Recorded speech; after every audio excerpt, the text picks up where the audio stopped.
नमस्कार, मैं हूं अभय कुमार। आप देख रहे हैं अपना खास कार्यक्रम बिहार समाचार। बिहार समाचार में खबरें बिहार की, बातें बिहार की, देश दुनिया की तमाम खबरें जिसे आपको जानना जरूरी है। बिहार समाचार में हम खबर लेते हैं सत्ता के गलियारों से, पंचायत के गलियों से और गांव के चौपालों से, जिससे आप रहते हैं अपडेट।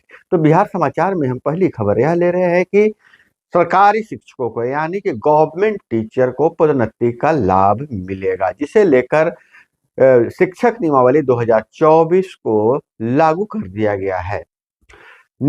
ऐसे शिक्षक जो बीपीएससी से बहाल हुए हैं उन्हें 8 साल बाद पदोन्नति मिलेगी और साथ ही पूरे नियमावली में विद्यालय में अनुशासनहीनता से लेकर अन्य कार्रवाइयों का जिक्र है। शिक्षक नियमावली 2024 संशोधित 2024 के बन जाने के बाद नियोजित शिक्षकों में भी आस जगी है। नियोजित शिक्षकों को भी पदोन्नति का लाभ मिलना चाहिए, जैसा नियोजित शिक्षकों ने कहा है। और इधर बीपीएससी शिक्षक भर्ती परीक्षा तीसरे चरण की भर्ती परीक्षा में पेपर लीक का मामला तूल पकड़ता जा रहा है। अब तक जो भी जांच रिपोर्ट में सामने आई है, प्रश्न पत्र छपने से पहले जिस प्रश्न पत्र में वार कोड नहीं है, जिससे यह पता चलता है कि यह प्रश्न पत्र किस सेंटर में जाएगी, वह बिना वार कोड वाली प्रश्न पत्र लीक हुई है, जिसे पेन ड्राइव में सवाल छपने से पहले या छपने के बाद गायब किया गया था। जांच के घेरे में बीपीएससी के अलावा प्रेस भी है। हालांकि मास्टरमाइंड का पता चल चुका है, जैसा ईडी दावा कर रही है। हालांकि बीपीएससी ने अब तक यही अपना पक्ष रखा है कि हमें कोई ठोस सबूत चाहिए, उसके बाद ही हम कार्रवाई करेंगे। लगातार छापेमारी चल रही है। करीब 300 से ज्यादा लोगों को हिरासत में लिया गया है। हालांकि इस तरह से परीक्षा लीक होने के मामले को लेकर शिक्षक अभ्यर्थियों में काफी रोष है और सरकार पर सीधे सीधे आरोप लगा रहे हैं कि जब एक प्रश्न पत्र भी लीक होने से नहीं बचा सकते हैं तो बिहार की सुरक्षा आपके हाथों में, बिहार की बागडोर आपके हाथों में हम कैसे दें। और इधर लोकसभा चुनाव को लेकर राजनीतिक सियासी गर्मागर्मी बढ़ी हुई है और नाराज उपेंद्र कुशवाहा अब को भाजपा ने मना लिया है, जैसी खबर आ रही है। बिहार बीजेपी प्रभारी ने उनसे मुलाकात की है। विधान परिषद में मिलेगी एक सीट, नीतीश मंत्रिमंडल में भी होंगे शामिल। नाराज पूर्व केंद्रीय मंत्री और राष्ट्रीय लोक मोर्चा के राष्ट्रीय अध्यक्ष उपेंद्र कुशवाहा को भारतीय जनता पार्टी ने मना लिया है। वो 2 सीटें मांग रहे थे लोकसभा चुनाव में, लेकिन उन्हें सिर्फ एक सीट मिली है, काराकाट लोकसभा। उपेंद्र कुशवाहा जिसके चलते नाराज चल रहे थे, लेकिन उन्हें एक एमएलसी सीट और देने की बात कही गई है। उसके बाद उपेंद्र कुशवाहा मान लिए हैं।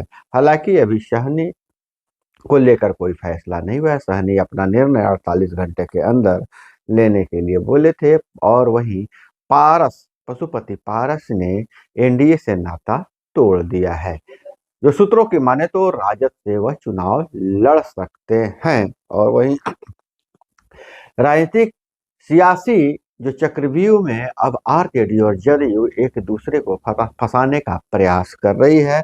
जिन सीटों पर जेडीयू चुनाव लड़ रही है उस पर राजद की नजर है। और इधर AIMIM यानी असदुद्दीन ओवैसी की पार्टी को सीमांचल में 11 सीटों पर चुनाव लड़वाने से महागठबंधन की मुश्किलें बढ़ गए हैं।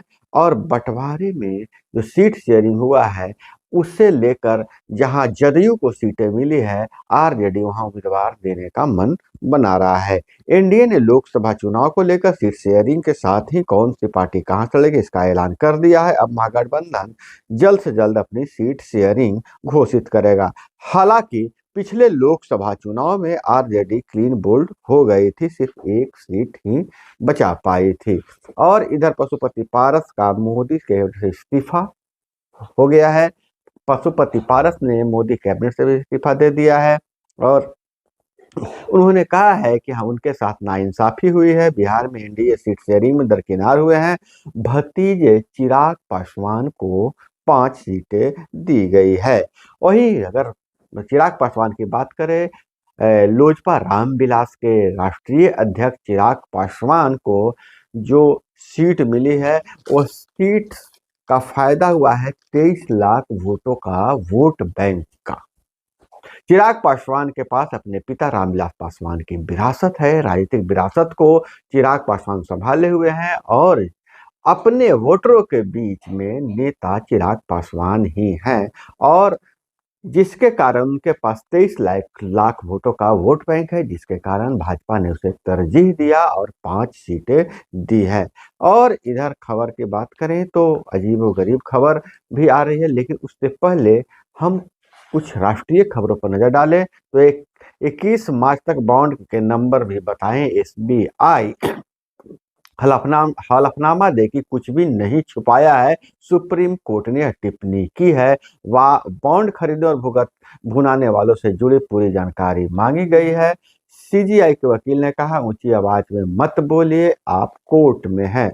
सुप्रीम कोर्ट बार एसोसिएशन अध्यक्ष सीजीआई को दिए पत्र पर विवाद पर अधिकारियों ने किनारा किया है, लेकिन सुप्रीम कोर्ट ने सारे सुनवाइयों के बाद सिर्फ एक ही अपना पक्ष रखा है सुप्रीम कोर्ट ने कि कोई भी जानकारी छुपाई नहीं जाए, सारी की सारी जानकारी उन्हें चाहिए। और इधर 2019 में एनडीए की बड़ी जीत हुई, बड़ी जीत दर्ज की थी। 5 साल बाद कई इलाकों में उनकी चुनौती बढ़ गई है। लोकसभा के 1.5 साल बाद हुए विधानसभा चुनाव में दोनों गठबंधनों के बीच था 11.15 वोटों का फर्क।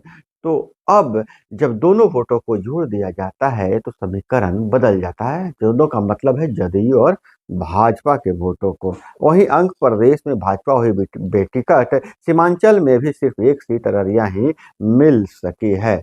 और इधर अगर बात करें कुछ अजीबोगरीब खबरों पर तो शिवहर में जीजा साली का पेड़ से लटका मिला है शव। पत्नी बोली प्रेम प्रसंग में किया है सुसाइड। बहन को उनके पति लाने की अपने घर में रखने की जिद कर रहे थे। जैसा बताया जा रहा है, शिवहर से यह खबर आ रही है, मंगलवार को जीजा साली का एक ही पेड़ से लटका शव बरामद किया गया है। दोनों के बीच प्रेम प्रसंग चल रहा था। मृतक की बहन के अनुसार जीजा साली ने फांसी लगाकर आत्महत्या कर ली है। और इधर जदयू के लिए एक बुरी खबर यह है कि जदयू के राष्ट्रीय महासचिव अली अशरफ फातमी ने इस्तीफा दे दिया है पार्टी से और उन्होंने ऐलान किया है, मधुबनी से लड़ूंगा चुनाव, इसलिए जदयू से दिया है इस्तीफा। रिजाइन के बाद अली अशरफ बोले, नीतीश ने कहा था राज्यसभा जाइए, लोकसभा का भी टिकट नहीं मिला है। जदयू के राष्ट्रीय महासचिव अली अशरफ फातमी ने नैतिक मूल्यों का हवाला देकर पार्टी से इस्तीफा दे दिया है। चर्चा है कि वो जल्द ही राजद ज्वाइन कर सकते हैं और अपने इस्तीफे के बारे में कहा कि उन्होंने अपने नैतिक मूल्यों से समझौता नहीं किया है। और इधर उनके इस्तीफे पर राजद के तेज प्रताप ने कहा है कि उन्हें इस्तीफा पहले ही दे देना चाहिए था, हम उनका स्वागत करते हैं। हालांकि पशुपति पारस का भी उन्होंने स्वागत किया है।